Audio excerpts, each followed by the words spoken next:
Исәмсез эфирда душанбе көн яңалыклары студияда Роза Хабибуллина алга таба төп темалар турында. Банкның ишекләре ачык, ләкин акча бирмиләр. Татфон банк клиентлары үз кертемнәрен кайчан алачак? Хәбәрчебез ачыклады. Узып баручы ел мәшгульлек үзәге өчен авыр булды дип белгечләр. Шәһәрдәшләрне эшкә урнаштыру проблемасы ничек хәл ителә? Гүзәл Шихапова ачыклады. Үзебезнең мәгарифне халыкка ачу, күрсәтү. Беренче мөфтиләр, тәүге татар мәгърифәтчеләре, борынгы Коръән үрнәкләре. Чаллыда яңа музей эшли башлады.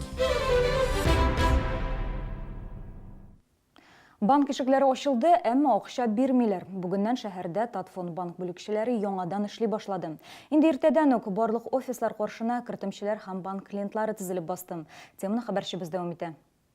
За ситуацию, как узнать вообще, кому вопросы задавать? Да. Вопрос какой именно? Я, так уж 3 дня сюда Это езжу. практически у всех одни. Когда будет заявление надо будет писать, когда выплаты будут. 218 адресы буенча урнашкан офис каршына борчылган кертемчеләр җыелган, физик һәм юридик затлар акчаларын кайчан алып буласын белергә тели. Тут юридическая тонкость. Дело в том, что санация – это еще не банкротство. Понимаете? Вот, так что, если лицензии-то у них не отзывают, тоже вопрос, между прочим, понимаете? Но то ли здесь остаться и ждать, пока банк оживет, или забирать деньги и бежать в другой банк, тоже вопрос. Юридик затлар әлегә консультация гына узала.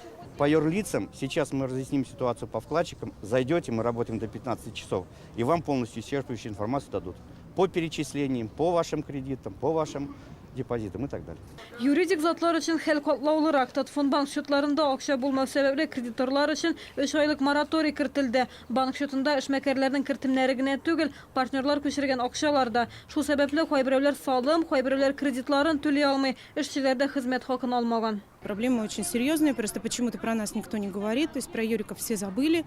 А вот, да, физикам еще что-то обещают, а юридические лица как будто бы здесь вообще никаким образом не участвуют, не присутствуют в этом всем бизнес-процессе. Ну, сейчас 3 месяца ждать. 3 месяца ждать мы не будем, наверное, будем куда-то уходить, потому что налоговая система, она ведь не терпит застоя. Платить нужно.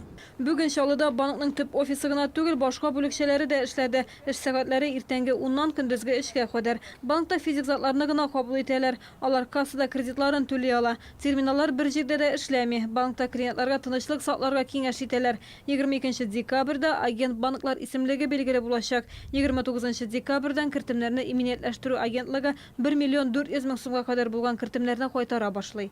Гүзәл Шихапова, Константин Величко, Сергей Вильданов, Яңалыклар.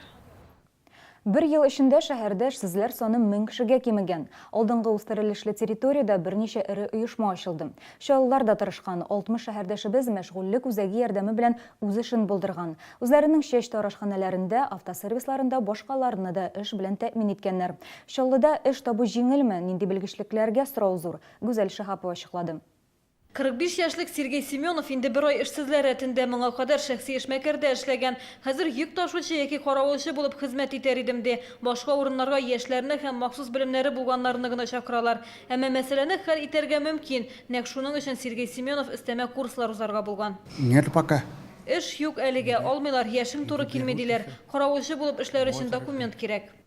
Бер өлкәдәге белгечләр эшсезлектән тилмерсә, икенчеләренә сорау арта. Мәшгульлек базарында закон шундый. Декрет ялыннан соң юрист дипломы белән эшкә урнашу авыр булачак дип уйлый Альбина Яман. Шуңа күрә бер эс белгечленә укый, бер ай белем алган. Бүген диплом артыннан килгән. Беренчедән, ул үзем өчен бик кирәк. Дәүләт безне акчасыз өйрәтте. Һәм минемчә һәр кемгә кирәк. Өйдә утырганчы җылап, мәсәлән, кайберләр утыра, акча юк дип. Килегез, укыгыз, бик күп профессиямда алып була, бик күп һөнәрләр алып була. Без бер ай укыдык. 1С. Альбина кебек истәмә белем алучыларның саны 1800-гә җиткән, алар бушлай укыган. Белемнәрен арттыру программасы буенча 7000 шәһәрдәшебезне эшкә урнаштырганнар. Күбесе шунда төпләнеп калган. Шәһәрдә әле һаман да эшче куллар җитми. Это водитель категории С. Бу С категориялы машина йөртүчеләр, йөк тиеү машинасын йөртүче, ягулык салу станциясе операторы, бухгалтер, дизайнер, шәфкать туташлары һәм башкалар. Яшь әниләрне, яшүсмерләр тәрбияләүче әниләрне эшкә урнаштыру авыр. Гадәттә алар вакытлыча эш урыны эзли. Быел мондай эшләргә 1200 кеше җәлеп иткәннәр. Шәһәрдәшләр өчен 32 вакансиялар ярминкәсе оештырылган. Эш эзләүчеләр үзәккә мөрәҗәгать итә ала. Бүген анда 4000-дән артык вакантлы урын бар. Гүзәл Шихапова, Сергей Вильданов, яңалыклар. Яңа елга бик аз вакыт калып бара, димәк, теләкләр чынга ашар вакыт. Аеруча балалар бу вакытта мөгъҗизалар көтә. Һәркемнең Кыш бабай кулларыннан бүләк аласы килә. 10 яшьлек Саша үзе теләгән бүләкне алды инде. Ул теләкләр чынга аша дип исемләнгән хәйрия акциясының беренче катнашучысы. Кауны тебе, Саш?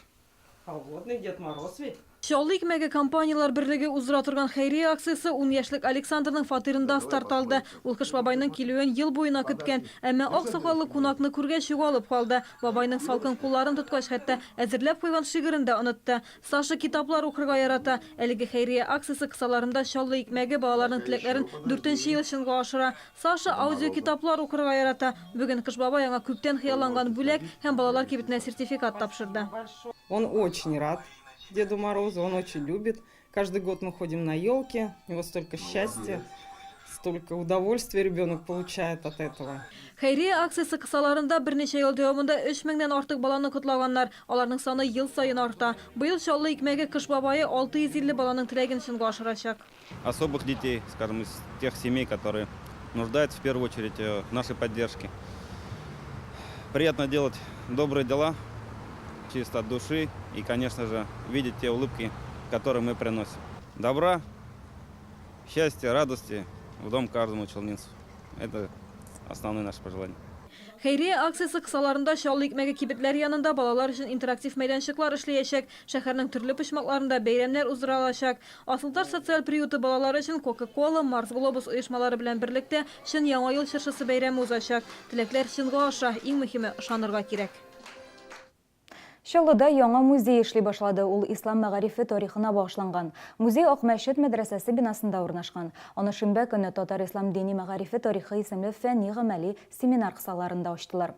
Тантанада Татарстан диния нәзарәте, Чаллы мөхтәсибәте вәкилләре, галимнәр, Ак мәчет мәдрәсәсе шәкертләре дә катнашты.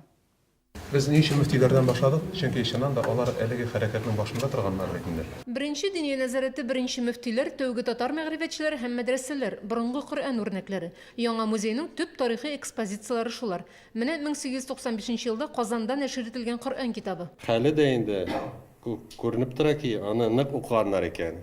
Хәзер бит Коръәнне алалар да, аны салып куялар. Һәм әйтә инде, миндә дә Коръән бар ди, ләкин аны укымый. Менә аны Коръәнне укырга кирәк. Укылган Коръән менә шушы халәттә була, шушы кыяфәттә була. Музейның төп максаты 1300 еллык тарихы булган татар дини ислам мәгарифен халыкка, аеруча яшьләргә күрсәтү, таныту. Мәгълүматлар нигездә Татарстанның көнчыгыш төбәгенә кагыла. Мисалга, Азнакай районының Тымытык авылы мәдрәсәсе тарихы.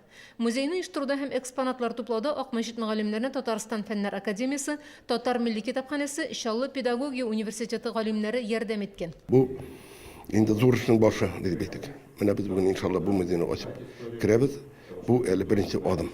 Бу инде ахран бетә торган түгел, чөнки материаллар табасы бар, туплыйсы бар. Музей ачу тантанасына кадәр Ак мәчет мәдрәсәсенең актлар залында фәнни-гамәли конференция булды. Шушы уку йортының мөгаллиме Рафик Хәзрәт Мөхәммәтшин Ибн Фадлан хезмәтләрен, милли архив материалларын өйрәнеп, татар ислам дини мәгарифе тарихи исемле зур фәнни эш язган. Безнең мәгариф мәдрәсәләрдән башлана дип ассызыклый ул. Булгарда, ул заманда да фақихлар булган, мөгаллимнәр булган, һәм инде илчелек белән дә килергә тиеш булганнар. Шулай булгач инде мәдрәсәләр булганы шиксез. Галимнәр әлеге семинарны югары бәяләделәр, чөнки ул ислам фәннәрен, тарихын халыкка якынайта, яңа фикерләр тудыра. Ак мәчет мәдрәсәсендә ачылган ислам мәгарифе тарихы музейда моңа бер дәлил. Экскурсиягә килергә теләүчеләр алдан уку йортының кабул итү бүлмәсендә я сайтта языла алалар. Рим Әхмәтова, Ленар Солтанов, яңалыклар. Яңа ел бәйрәмнәрендә коммуналчылар эшләячәк, җитәкчеләр якын арада кизү тору графигын төзергә тиеш. Шәһәрдә тәртип булырга тиеш. Һава торышы нинди генә булса да, ишек алларында да, урамнарда да кар көртләре булмасын дип белдерде Наил Мәһдиев. Никаких сбоев в обеспечении населения и граждан жилищно-коммунальными услугами быть не должно. И по очистке дорог, и по обеспечению всеми коммунальными услугами. Поэтому исполнительный комитет, как мы договаривались, еще раз эту тему должен отработать. Муниципаль полиция хезмәткәрләре дә бәйрәмнәрдә соқта торачак. Алар эшчәнлеге нәтиҗәсендә шәһәрдә җинаятьчелек 1 ел эчендә 6%-ка кимегән. Төрле кагыйдә бозу очраклары буенча алар 5 меңнән артык беркетмә төзегән. Шәһәрдәшләрне барлыгы 13 миллион сумга штрафка тартканнар. Шалда 42 тәртип саклау пункты эшләй, барлыгы 200 хезмәткәр. Аларның төп бурычы җәмәгать урыннарында тәртип саклау. Алар яшел газоннарны саклый, урланган телефоннарны ачыклый, яшь үсмерләрнең тиеш вакытта өйдә булуын контроль тута һәм тагын бик күп эшләр башкаралар. Бүгенге менә шулар, мин сезнең белән сау булашам. Иртәгә очрашканга кадәр.